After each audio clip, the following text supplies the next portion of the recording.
আজকে যে বিষয় নিয়ে আলোচনা সেটা হচ্ছে পরিত্রাণের পরিকল্পনা কি।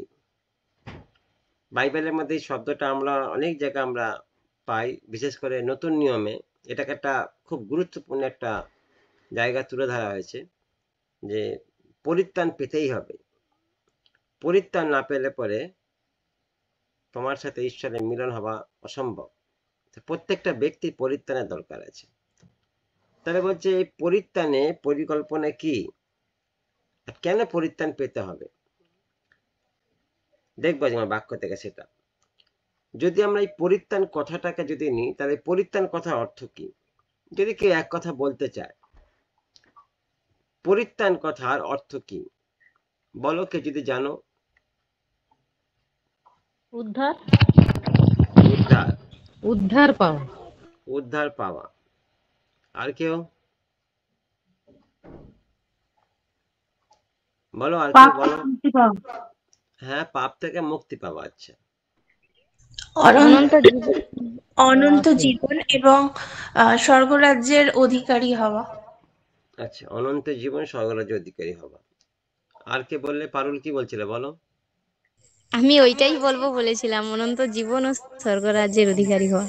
আচ্ছা, আর কেউ পরিত্রাণ কথা অর্থ আরো সহজ করে বলা যায়, বলছে মুক্তি লাভ। আরো যদি সহজ করে বলা যায়, পরিত্রাণ কথা অর্থ হচ্ছে মুক্তি লাভ। তার মানে কোনো কিছুকে মুছে ফেলা। মুক্তি মানুষ কখন পাবে? কোন একটা জায়গা বন্দিত্বের মধ্যে রয়েছে অনেক বছর ধরে, বা অনেক কিছুর মধ্যে তাকে বেঁধে রাখা হয়েছে, হঠাৎ করে তার কাছে একটা ঘোষণা হয়েছে যে তুমি আজ থেকে মুক্ত। আর সে এতদিন সেই বন্দিত্ব জীবন থেকে সে একটা জায়গা, এমন একটা জায়গা পেয়েছে যেটা কোনোদিন আশা করেনি বা কোনোদিন সে ভাবতে পারেনি। আর সেটা তার কাছে বাঁধন ছাড়া আনন্দ, যেটাকে বলা হয়। যেমন কোনো পাখিকে যদি খাঁচায় অনেক বছর ধরে বেঁধে রাখা হয়, আর হঠাৎ করে যখন তাকে ছেড়ে দেওয়া হয়, বা সেই পাখি আনন্দ সহকারে উড়ে চলে যায় আকাশের মধ্যে, উন্মুক্ত আকাশের মধ্যে, বিশাল আকাশ যেটা পাখিদের জায়গা। ঠিক বলছে ঈশ্বর অনেক বছর ধরে বলছে মানুষ একটা বন্দির মধ্যে জীবনযাপন করছিল, আর যেখান থেকে মানুষ নিজে থেকে নিজে একটা প্রচেষ্টা করছিল বেরিয়ে আসা, মুক্তি লাভ যেটাকে বলা আছে।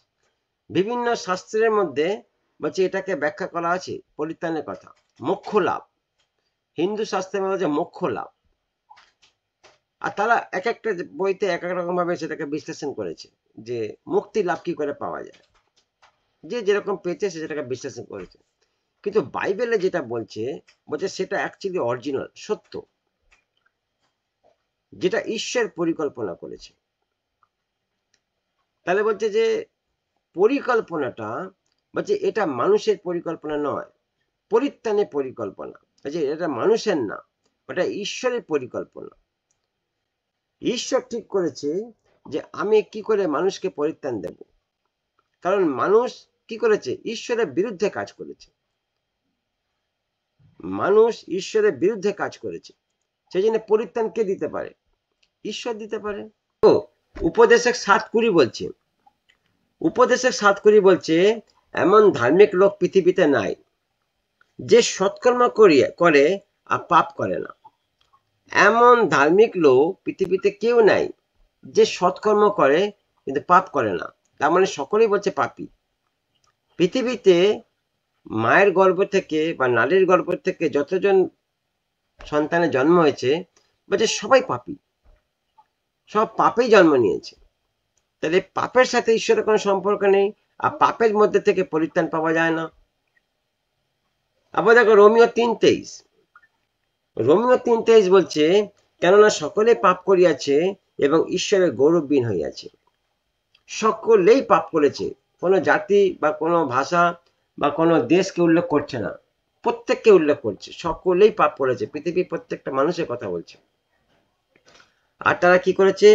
ঈশ্বরের গৌরববিহীন, তার মানে ঈশ্বরের যে গ্লোরি বা ঈশ্বর যেটা মানুষের জন্য পরিকল্পনা করেছে সেই প্ল্যান থেকে তারা বেরিয়ে গেছে, তারা সেই প্ল্যানের মধ্যে আর নেই, ঈশ্বরের গৌরববিহীন হয়েছে। তাহলে ঈশ্বরের গৌরববিহীন কি করে হয়েছে? বলছে ঈশ্বরের বাক্যের বিরুদ্ধাচরণ করে। মানুষ ঈশ্বরের বাক্যের বিরুদ্ধাচরণ করে ঈশ্বরের গৌরবহীন হয়েছে, আর এটাকে বলছে পাপ। বাইবেল এটাকেই প্রথম পাপ বলে মেনশন করেছে। যে মানুষ ঈশ্বরের বাক্যের বিরুদ্ধে কাজ করেছে, আর সেখান থেকে পাপের শুরু বলছে। তাহলে আমরা যা কিছু মন্দ বা খারাপ সেগুলো সক্রিয়ভাবে করতে পছন্দ করি, বা পাপ অন্যদের ক্ষতি সাধন করে, আমাদের ধ্বংস করে, এবং আমাদের সবচেয়ে গুরুত্বপূর্ণ, এটি ঈশ্বরকে অপমান করে, এবং এটা ঈশ্বরের পরিকল্পনার বাইরে সেটা কাজ করে। হ্যাঁ, লাগিয়ে দেবে। তাহলে বাইবেল ঘোষণা করছে সকলে পাপ করেছে, ঈশ্বরের গৌরবহীন হয়েছে, আর তিনি বলছেন পাপের বেতন মৃত্যু, পাপের জন্য শাস্তি আছে, আর সেই শাস্তি তিনি না দিয়ে মানুষকে পরিত্রাণ দিতে পারে না। বাইবেল এটাও মেনশন করছে, মানুষ বিনা শাস্তি না পেয়ে মানুষ পরিত্রাণ পেতে পারে না। বলে যেমনি বুনবে তেমনি কাটবে, তার মানে কথাটা মানে কি? তার মানে কাটার জায়গাটা তুমি কিভাবে কাটছো, তাহলে ভালো বুনলে ভালো কাটবে, খারাপ বুনলে খারাপ কাটবে। তার মানে একটা জায়গা আছে। বাইবেলে দুটো বোনার কথাই বলেছে, আর যারা ভালো খারাপ বুনছে, যারা ঈশ্বরের সাথে আছে তারা ভালো বুনছে, আর যারা ঈশ্বরের সাথে নেই তারা খারাপ বুনছে। তাহলে বাইবেল বলছে ঈশ্বর বলছে পাপকে শাস্তি না দিয়ে থাকতে পারে না। দেখো রোমিও 6:23 বলছে, রোমিও 6:23 বলছে, কেননা পাপের বেতন মৃত্যু, কিন্তু ঈশ্বরের অনুগ্রহ দান আমাদের প্রভু যীশু খ্রিস্টের অনন্ত জীবন। পাপের বেতন মৃত্যু। যদি কেউ পাপের মধ্যে থেকে আর ভাবছে পরিত্রাণ পাবে, কখনই হবে না, কোনোদিন হতে পারে না। আর পাপের একটাই জায়গা আছে, যতক্ষণ মানুষ নিজেকে পাপী বলে স্বীকার না করছে, ততক্ষণ সে পাপের থেকে, বন্ধন থেকে মুক্ত হয়ে আসতেও পারছে না। তাহলে মানুষ এই জায়গাটাও ক্লিয়ার নয়, মানুষ নিজেকে নিজে এই জায়গাটা অনুশোচনা অনুতাপ করতে চায় না, সবাই একটা বুদ্ধি বা একটা কিছু আইডিয়া লাগাচ্ছে। তাহলে বলছে পাপের বেতন মৃত্যু, আর বলছে যে যীশু খ্রিস্টের অনন্ত জীবন। উল্টো দিকে বলছে, একদিকে ছবি আছে পাপের বেতন মৃত্যু, একদিকে ছবি বলছে যীশু খ্রিস্ট অনন্ত জীবন, দুদিকে দুটো ছবি আছে। তাহলে শয়তান তোমাকে দেখাচ্ছে পাপের জায়গা দেখাচ্ছে, আর যীশু খ্রিস্ট দেখাচ্ছে অনন্ত জীবন। দুজনে দুটো জিনিস দেখাচ্ছে, শয়তান দেখাচ্ছে পাপ, আর সেই তার ছবি হচ্ছে মৃত্যু, আর যীশু খ্রিস্ট দেখাচ্ছে অনন্ত জীবন, যেটা হচ্ছে স্বর্গলাভ, মুক্তি লাভ, পরিত্রাণ। তাহলে চিরকালের জন্য বলছে মৃত্যু মানে চিরকাল জন্য ঈশ্বর থেকে পৃথক হয়ে যাবা বা পৃথক হয়ে পড়া। ঈশ্বরের পরিত্রাণ পরিকল্পনা প্রতিটি মানুষের বলছে গন্তব্যের স্থান হচ্ছে অনন্ত মৃত্যু, বা ঈশ্বরের বাইরে গিয়ে যারা কিছু করার চেষ্টা করছে তাদের একটাই জায়গা হচ্ছে অনন্ত মৃত্যু। যদি ঈশ্বরকে নিয়ে কিছু করছে, তবে কিন্তু কেউ কাউকে কাদা ছোড়াছড়ি করবে না, কেউ কারোর এগেনস্টে কোনো কথা বলবে না। কিন্তু যারা ঈশ্বরের বাইরে গিয়ে কিছু করছে, তখনই কিন্তু রেষারেষি একটা তৈরি হয়ে যাচ্ছে, আর তখনই একটা নিজেদের মধ্যে একটা প্রাইড আসছে, অহংকার আসছে, বা একটা জায়গা তৈরি হচ্ছে কিছু পাওয়ার জন্য বা কিছু কেড়ে নেওয়ার জন্য। আর এটা কিছু একটা লোকের দ্বারা এটা হচ্ছে, আর যেটা বলছে খ্রিস্ট সমাজের জন্য খুব খারাপ, এটা উচিত না করা। প্রত্যেকটা জায়গা তোমাকে পরিষ্কার থাকতে হবে, প্রতিটা জায়গা তোমার স্টেটমেন্ট ক্লিয়ার থাকতে হবে। যদি ক্লিয়ার না থাকে, তাহলে কিন্তু একটা জায়গা শয়তান তোমাকে ধরবে, শয়তান তোমাকে ব্যবহার করবে। কেন আজকে এই কথা বলছি, তার একটাই কারণ, যে বলছে পরিত্রাণ রক্ষা করতে হবে, পরিত্রাণ হারাবার সুযোগ আছে।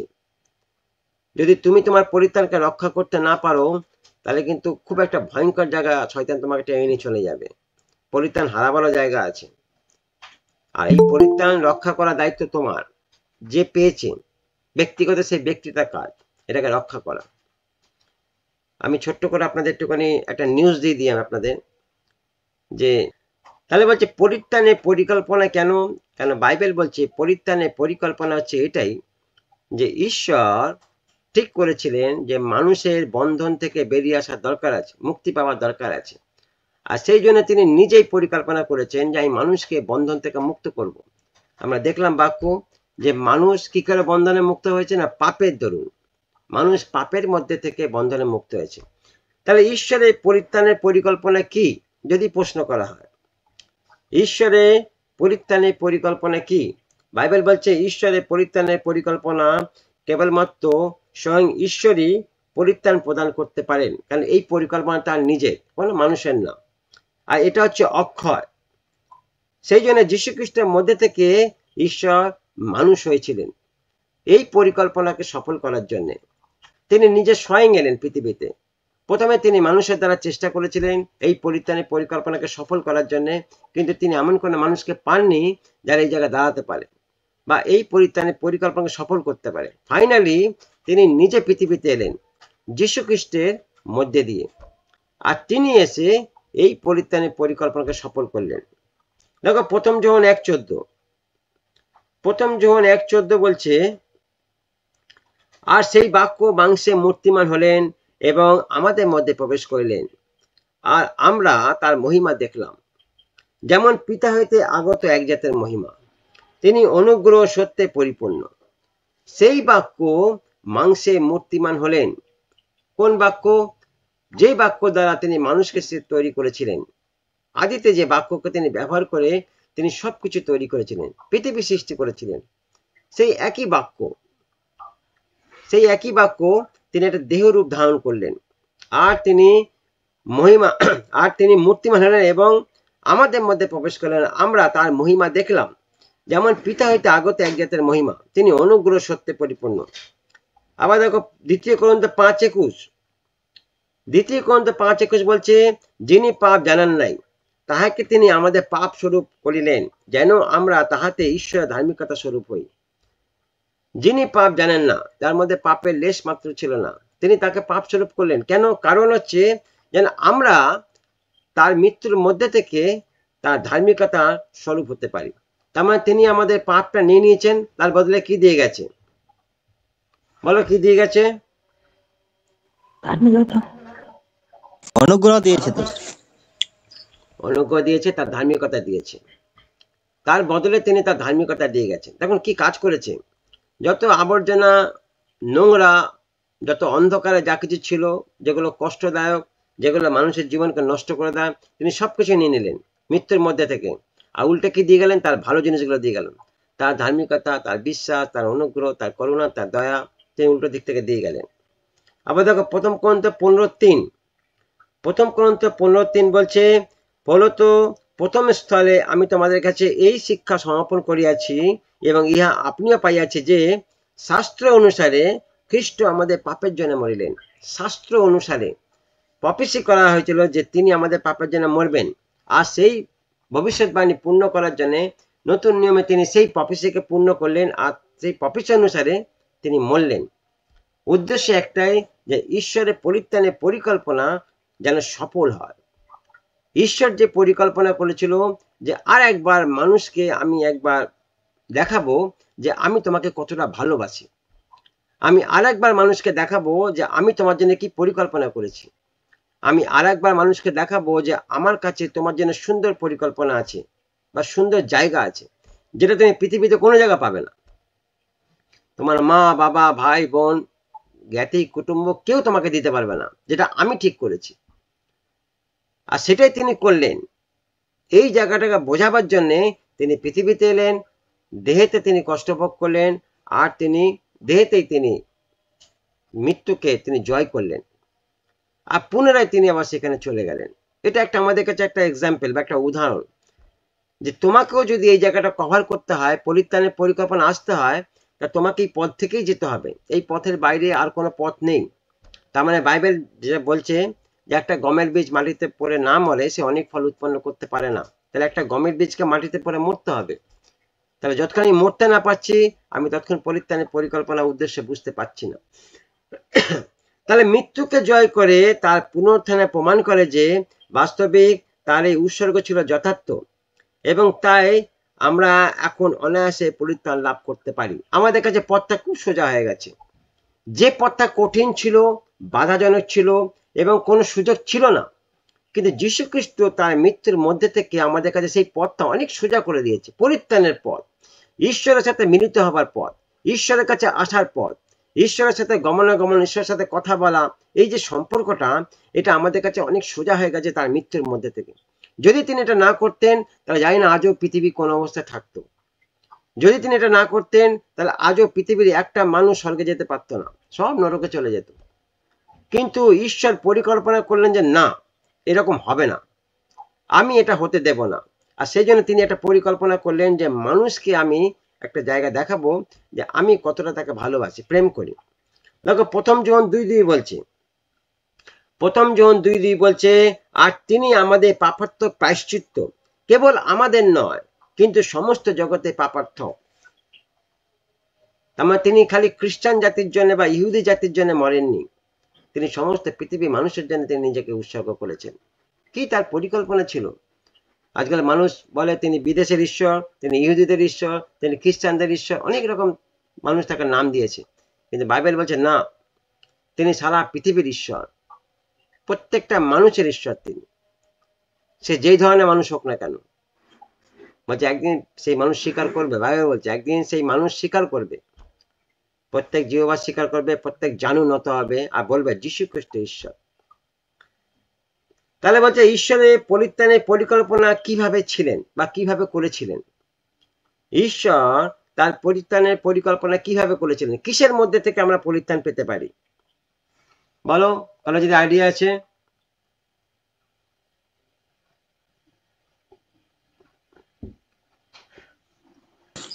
ঈশ্বরের পুত্র যীশু খ্রিস্টকে বিশ্বাসের মাধ্যমে। যীশু খ্রিস্টকে বিশ্বাসের মধ্যে থেকে, ঠিক আছে। আর বলো বিনোদিনী, বলো কি বলছিলে?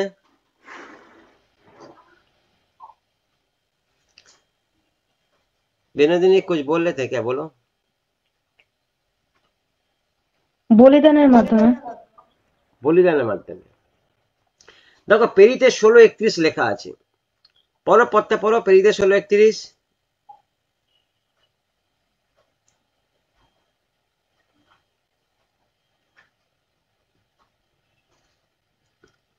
পেরিতে 16:31 পড়তে পড়ো। তাহারা কহিলেন, তুমি ও তোমার পরিবার প্রভু যীশুতে বিশ্বাস করো, তাহাতে পরিত্রাণ পাইবে। তুমি আর তোমার পরিবার বলছে প্রভু যীশুকে বিশ্বাস করো, তাহাতে পরিত্রাণ পাইবে। তারা জিজ্ঞেস করছিল যে পরিত্রাণ পেতে গেলে কি করতে হবে। পৌল আর সিলকে জিজ্ঞেস করছিল যে আমরা কি করব, আমরা কি করে মুক্তি পাবো, আর মুক্তি পাবো উপায় কি আছে? একটাই পথ আছে, যে যীশু খ্রিস্টকে বিশ্বাস করো আর তার মধ্যে থেকে তুমি পরিত্রাণ পাবে। তার মানে মাঝখানে বিশ্বাসটা ঢুকেছে, যীশু খ্রিস্টকে বিশ্বাস করো, তার মানে মাঝখানে বিশ্বাসটা ঢুকেছে। বিনা বিশ্বাসে আমরা অনুগ্রহ বা পরিত্রাণ পেতে পাই না। দেখো এটা লিখেছে ইফিসীয় 2:8-9 পদ। ইফিসীয় 2:8-9 পদ বলছে, কেননা অনুগ্রহ বিশ্বাস দ্বারা তুমি পরিত্রাণ পাইয়াছ। তার মানে অনুগ্রহ আছে আর বিশ্বাসও আছে, আর এগুলো সব যীশু খ্রিস্টের সাথে কানেকশন করা আছে, লিঙ্ক আপ করা আছে। যীশু খ্রিস্টকে বাদ দিয়ে কিছু হবে না। যীশু খ্রিস্টের মৃত্যুর মধ্যে থেকে পৃথিবীতে অনুগ্রহ এসছে, করুণা এসছে, দয়া এসছে, আর তাকে বিশ্বাসের মধ্যে থেকে বলছে একটা জায়গা আমাদেরকে ঈশ্বর দেখিয়েছে যে পরিত্রাণের পথ কিরকম, বা পরিত্রাণের পথ তুমি কি করে চলবে, তার বিশ্বাসের মধ্যে থেকে। তাহলে বলছে কেননা অনুগ্রহ বিশ্বাস দ্বারা তোমরা পরিত্রাণ পেয়েছ, এবং ইহা তোমাদের হইতে হয় নাই, ইহারই দান, ঈশ্বরের দান, তাহা কর্মের ফল নয়, যেন কেউ শ্লাঘা না করে। তার মানে এটা গিফট, ঈশ্বর আমাদের একটা গিফট করেছে, একটা উপহার দিয়েছে ফ্রিতে। এর জন্য মানুষকে 5 পয়সাও খরচা করতে হয়নি, এর জন্য মানুষকে কোন রকম কিচ্ছু করতে হয়নি। এটা বাড়িতে বসে বসে প্রত্যেক মানুষের জন্য আছে। এটা খালি একটা কাজ করতে হবে, বিশ্বাস করো, ঈশ্বরকে বিশ্বাস করো, আর এই বিশ্বাসের মধ্যে থেকেই বলছে তুমি অনুগ্রহ পাবে, আর অনুগ্রহের মধ্যে থেকে বলছে পরিত্রাণের পথ তুমি দেখতে পাবে। তাহলে অনুগ্রহ মানে থাকা মানে বলছে তুমি সবকিছু জায়গা তুমি জিতে যেতে পারো। ঈশ্বরের অনুগ্রহ এমনই একটা শক্তি আছে, যদি তুমি অনুগ্রহ বেড়াজালের মধ্যে থাকো তাহলে সব কিছু তুমি পেতে পারো বা তুমি জয় করতে পারো। অনুগ্রহ এতটা পাওয়ার আছে, ঈশ্বর তোমাকে দেবে অনুগ্রহের মধ্যে থেকে। তাহলে ঈশ্বর তার পুত্র যীশু খ্রিস্টের মধ্যে দিয়ে আমাদের পরিত্রাণ দান করেছেন। এখন আমাদের অবশ্যই যা করতে হবে তা হলো আমাদের ব্যক্তিগত জীবনে একমাত্র মুক্তিদাতা হিসাবে প্রভু যীশুর উপর সম্পূর্ণ বিশ্বাস করতে হবে। আর এই বিশ্বাসের দ্বারাই বলছে আমরা যে জায়গাগুলো আমাদের ঈশ্বর দিতে চায় আমরা সেগুলোকে পেতেও পারবো। দেখো যোহন 14:6 বলছে, যীশু তাহাকে বলিলেন, আমি পথ, আমি সত্য, আমি জীবন, আমাদের না আসলে কেউ পিতার নিকট আসতে পারে না। কেউ আসতে পারে না, উইদাউট যিশুকে বাদ দিয়ে আমরা ডাইরেক্ট ঈশ্বরের কাছে যেতে পারি না। এখনো পর্যন্ত সেই পরিকল্পনাই আছে, এখনো পর্যন্ত একই পরিকল্পনা আছে। যিশুকে বাদ দিয়ে আমরা ঈশ্বরকে পেতে পারি না, ঈশ্বরের কাছে যেতে পারি না। তাহলে তিনি বলছেন আমি পথ, আমি সত্য, আমি জীবন, আমাকে বাদ দিয়ে তুমি ঈশ্বরের কাছে আসতে পারো না। আবার পেরিতে 4:12 বলছে, পেরিতে 4:12 বলছে আর অন্য কারোর কাছে পরিত্রাণ নাই, কেননা আকাশের নিচে মনুষ্যদের মধ্যে দত্তক এমন আর কোনো নাম নেই যে নামে আমাদেরকে পরিত্রাণ পাইতে হইবে। অন্য কারোর কাছে পরিত্রাণ নাই, তার মানে অন্য কারোর কাছে কেন কথাটা বলেছে? তার মানে অনেক ধর্ম, অনেক জাতি হয়ে গেছে। তার মানে কেউ তোমাকে পরিত্রাণ দিতে পারবে না, কেউ তোমাকে মুক্তি করতে পারবে না বা মুক্ত করতে পারবে না। তার মানে একজনই আছেন যিনি এটা করতে পারেন। কেন? কারণ তিনি ওটাকে জয় করেছেন, তিনি পাপকে জয় করেছেন, তিনি পাপের হুল ভেঙে দিয়েছেন, তিনি পাপের মস্তককে কুচলে দিয়েছেন, আর তিনি এটা জোর দিয়ে বলতে পারেন। সেজন্য বলছে আমি পথ, আমি সত্য, আমি জীবন। এই কথাটা কে বলতে পারে? এতটা জোর দিয়ে কে বলতে পারে? তিনি বলতে পারেন, যিনি পাপকে জয় করেছেন। এই পথটা খুব সুন্দর গান আছে, পেরিতে 4:12। ওই আকাশের নিচে মনুষ্যের মধ্যে আর কোনো নাম দেওয়া নাই, কেবলমাত্র যিশুর নাম সমগ্র জগতে, যাতে মোরা পাই পরিত্রাণ। কেবলমাত্র যিশুর নাম সমগ্র জগতে, যাতে মোরা পাই পরিত্রাণ। ও যে বিশ্বাস করিবে প্রভু যিশুর নামে, জীবিত রবে সে সদা। তিনি পথ, তিনি সত্য, তিনি অনন্ত জীবন। খুব সুন্দর গান, এই পথটার মধ্যেই আছে, পেরিতে 4:12। তার মানে যে বিশ্বাস করিবে যে সেই পরিত্রাণ পাবে, যে বিশ্বাস করবে না সে পরিত্রাণ পাবে না। তাহলে ঈশ্বরের পরিত্রাণের পরিকল্পনা আপনি কি এটি গ্রহণ করবেন? এবার মণ্ডলীকে প্রশ্ন, এই পরিত্রাণের পরিকল্পনা আপনি কি গ্রহণ করতে চান? আপনি কি গ্রহণ করবেন? সবার উত্তর কি হবে? সবার উত্তর হ্যাঁ, 100%। সবার উত্তর হ্যাঁ হবে, কেউ না বলবে না। কারণ এই পরিত্রাণ যদি কেউ না পেয়েছে, সে কিছুই পায়নি, তার জীবনে সব শেষ। দেখো কি একটা মজার জিনিস সারা পৃথিবীতে চলছে আজকে। বাইবেল বলছে যে সমস্ত মন্দের মূল বলছে অর্থ, সমস্ত মন্দের মূল বলছে। তার মানে অর্থ একটা দেবতা, যদি সেইভাবে ধরা যায়। অর্থ একটা যারা আজকে অর্থটাকে আগে রেখেছে, ঈশ্বরকে পরে রেখেছে, তার মানে তারা একটা দেবতা। তার মানে একটা জগতের মধ্যে তারা একটা দেবতাকে তার জীবনে স্থান দিয়েছে। ভালো করে বিষয়টা বোঝো। শয়তান কি খেলাটা খেলেছে? বলছে সমস্ত মন্দের মূল অর্থ, আর অর্থ জগতের দিক থেকে একটা দেবতা। তাহলে যারা আজকে অর্থকে আগে রেখেছে, ঈশ্বরকে পিছনে রেখেছে, তার মানে তারা জগতের একটা দেবতাকে মনে স্থান দিয়েছে। তার মানে কোন একটা জায়গা তারা জগতের সাথে নিজেকে লিঙ্ক আপ করে দিয়েছে। কিন্তু যারা আজকে অর্থকে পিছনে আর ঈশ্বরকে সামনে রেখেছে, তাহলে বলছে অর্থ তাদের পিছনে পিছনে আছে। বলছে ঈশ্বরের দয়া করুণা তোমার অনুচর হবে, গীতসংহিতা লেখা আছে। ঈশ্বরের দয়া করুণা বলছে তোমার অনুচর হবে, দয়া করুণা তোমার পিছন পিছন আসবে, তোমার আগে থাকবে না। তাহলে বলছে ঈশ্বর যদি সামনে থাকে, তাহলে বলছে অর্থ বলো, যা কিছু সম্মান বলো, গৌরব বলো, যা কিছু বলছে এগুলো সব তোমার পিছন পিছন আসবে, তোমাকে অনুসরণ করবে এরা, যদি তুমি ঈশ্বরকে সামনে রেখে কাজ করতে পেরেছো। আর যদি তুমি কোনো একটা জায়গায় ঈশ্বরকে সেকেন্ড জায়গায় রেখেছো আর ফার্স্ট জায়গায় তুমি অর্থকে রেখেছো, তাহলে তুমি ফেসে গেছো, তাহলে শয়তান তোমাকে ফাঁসিয়ে দিয়েছে। আর এটাকেই বলছে যে পরিত্রাণের পরিকল্পনাকে নষ্ট করে দেওয়া। ঈশ্বর বলছে যেটা, আর মানুষ সেটা নিচ্ছে আরেকরকম ভাবে। প্রবলেমটা এই জায়গাটাই।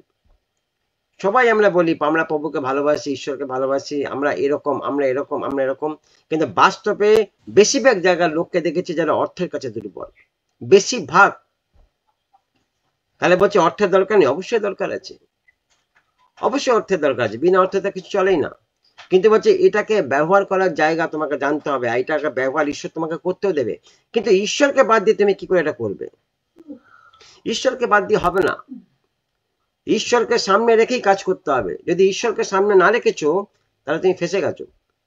আজকে অনেক জায়গা শয়তান অনেককে ধোকা দিয়ে দিয়েছে, অনেক জায়গা অনেক লোক ফেসে গেছে এই জায়গাটা, তারা বুঝতে পারছে না বিষয়টাকে।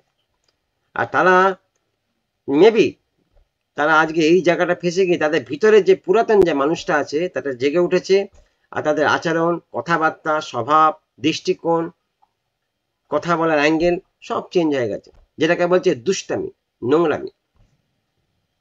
বলছে এইভাবে ঈশ্বরের যে কাজ হয় না, হবে না।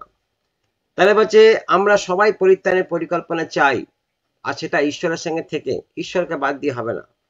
তা যদি আপনি ঈশ্বরের পরিত্রাণের পরিকল্পনা অনুসরণ করতে প্রস্তুত থাকেন, তাহলে আপনার উদ্ধারকর্তা যীশু খ্রিস্টকে বিশ্বাস করতে হবে।